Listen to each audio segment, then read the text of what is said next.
안녕하세요 여러분. 지식을 통한 휴식 시뮬레이션 에스프레소의 이정배입니다. 이번 시간에는 정적, 동적, 선형, 비선형 해석의 구분과 개념에 대해서 알아보겠습니다. 우리가 흔히 정적이다, 동적이다, 선형이다, 비선형이다 흔히 많이 사용하는 표현이죠. 많이 활용하는 표현이니만큼 좀 더 정확히 구분하고 이해해 보도록 하겠습니다. 정적, 동적, 그리고 선형과 비선형, 우리는 이러한 용어를 빈번하게 사용하고 있습니다. 심지어 용어들이 조합되어 선형 정적, 비선형 정적, 선형 동적, 비선형 동적 해석 등으로 마구 섞여 있기도 하죠. 그럼 이러한 용어들의 정확한 뜻은 무엇이고 구분은 어떻게 하는 것이 좋을까요? 내가 풀고자 하는 대상에 대해 어떠한 해석 방법을 쓰는 것이 올바른 것일까요? 오늘도 마찬가지로 제가 이해하고 있는 형태로 말씀드리고자 합니다. 우선 정적과 동적의 개념부터 살펴보겠습니다. 구조해석에서 정적이다, 동적이다. 이것은 무엇을 뜻할까요? 용어적으로 정적이다라고 하면 가만히 있는 무언가를 연상할 수 있고 동적이다라고 하면 움직이는 무언가가 떠오를 것 같습니다.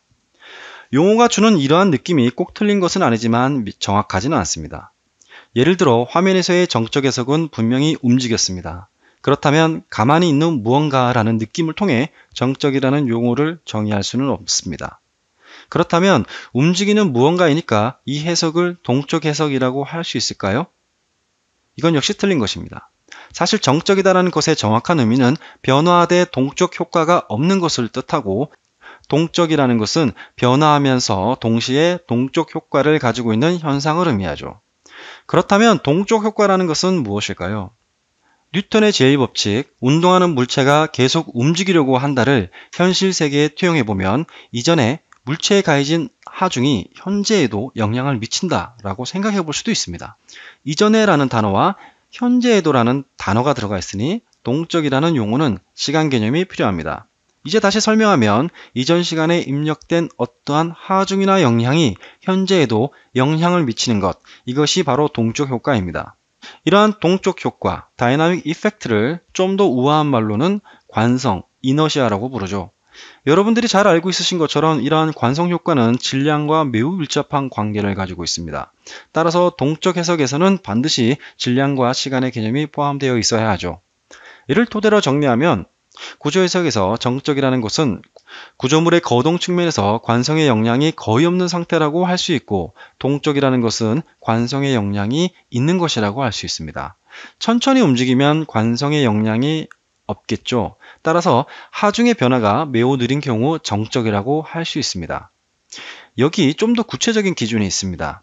하중이 증분되는 시간이 구조물이 가지고 있는 최대 고유주기, 내추럴 피리어드보다 클 경우 관성 효과는 무시 가능하며 정적으로 간주할 수 있습니다.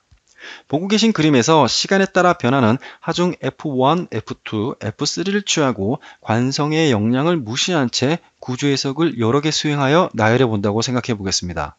이는 시간에 따라 변화하는 하중을 고려하고 있으니 동적 해석일까요? 전혀 그렇지 않죠. 순간적인 하중 F1, F2, F3에 1대1적으로 대응하는 정적 해석 결과의 나열에 불과합니다. 따라서 정적 해석에서는 시간이 의미가 없죠. 반면 다이내믹 시스템을 시각화해보면 이와 같습니다.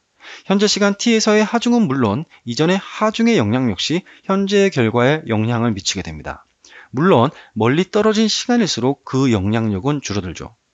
앞서 설명한 이러한 접근 방식이 정적과 동적 시스템의 정확한 구분 방법입니다. 다음으로 선형과 비선형에 대해 좀 살펴보겠습니다. 선형을 이해하기 위해서 이와 같은 외팔부 구조물에 하중을 주고 선형 정적 해석을 해보겠습니다. 정적 해석이니까 관성의 영향이 없다고 볼 수 있고 시간은 큰 의미를 갖지 않을 것입니다. 압력은 단위 압력 1파스칼을 가하여 결과를 얻습니다. 이제 다시 3파스칼, 5파스칼, 10파스칼을 각각 입력하고 그것에 대한 결과를 각각 얻습니다. 선형 정적 해석 결과 주어진 하중의 증가 비율이 결과의 변화 비율과 동일함을 확인할 수 있습니다. 이러한 것을 바로 선형성이라고 합니다. 해석에서 선형이라는 것은 하중 충분에 따라 결과가 비례적으로 커진다라고도 인식할 수 있지만 다르게 바라보면 단위 하중에 대한 결과를 알게 되면 모든 결과를 얻을 수 있다는 것이 핵심입니다. 또 다른 선형의 핵심 사항은 중첩이 가능하다는 것입니다. 외팔보 상부와 측면에 단위 하중을 각각 부여하고 결과를 얻으면 이후 예상되는 모든 두 하중의 조합에 대해 해석을 하지 않고도 결과를 알 수 있죠. 선형 해석은 이처럼 매우 효율적입니다. 한편 계산 속도 측면에서도 엄청나게 유리하겠죠.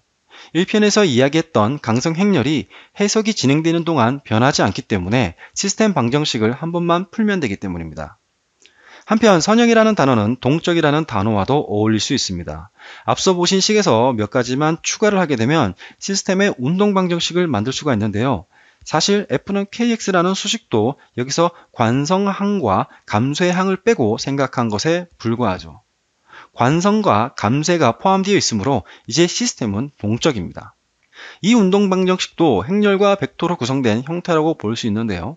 해석이 진행되는 동안 매트릭스 M, C, K가 변하지 않을 경우 이 시스템을 선형이라고 합니다.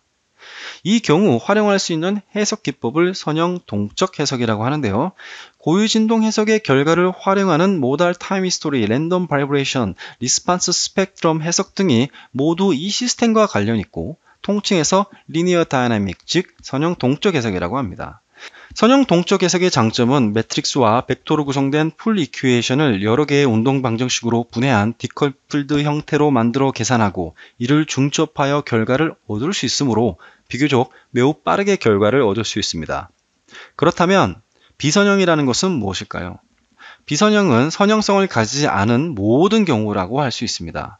비선형적 응답을 야기하는 주요 요인은 재료, 경계 조건, 그리고 기하학적 비선형성입니다. 이 중 하나라도 해석에 고려되어야 한다면 비선형 해석을 수행해야 하며 앞서 설명드렸던 선형 해석의 장점, 비례성, 중첩성 등은 활용할 수가 없습니다.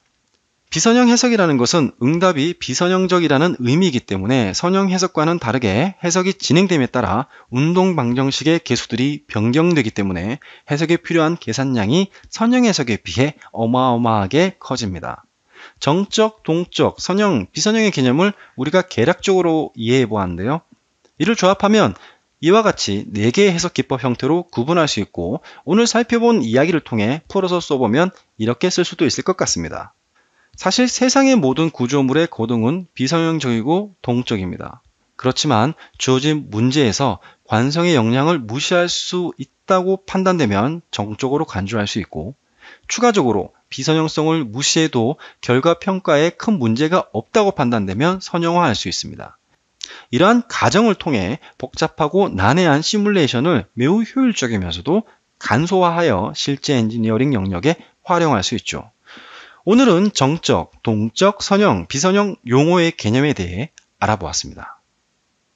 네, 오늘은 정적, 동적, 선형, 비선형 해석의 구분과 개념에 대해서 알아봤습니다. 다음 이 시간에는 뉴턴 랩선법을 활용한 비선형 정적 해석 절차에 대해서 알아보겠습니다. 끝까지 시청해 주셔서 감사합니다. 행복한 하루 보내세요.